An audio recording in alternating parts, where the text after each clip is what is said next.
কবে রিক্রুটমেন্ট, কবে কি এসব নিয়ে বলছেন। আপনাদের জেনে রাখা দরকার আছে, এই জটটা পাকিয়েছিল আগের সরকার ওবিসি কে কেন্দ্র করে। আমরা কি করেছি, আমরা ওবিসির যে ভুল নীতি ছিল বিগত সরকারের, বিধানসভায় আইন এনে ওবিসিটাকে আমরা প্রথম ঠিক করেছি। বিধানসভা আইন আনলে হবে না, সুপ্রিম কোর্টে গেছিল বিগত রাজ্য সরকার।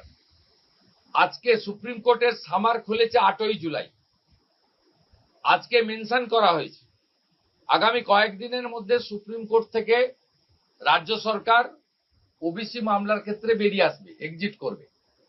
তার ফলে যে 6000-এর পরীক্ষা আপনার মৌখিক হয়ে গেছে, বাকি যে 6000-এর মৌখিক বাকি আছে সেটাও হয়ে যাবে। আর আমরা সংকল্পপত্রে দেওয়া কথা অনুযায়ী কোনো রাজনৈতিক লোক নিয়োগ প্রক্রিয়াতে থাকবে না। দূষণ নারিয়ালার মতো চিফ সেক্রেটারি র্যাঙ্কের অফিসারকে আমরা করেছি। আপনারা শুনলে খুশি হবেন, তিনি আজকে 4 জন নিয়ে নিয়েছেন। এই সরকার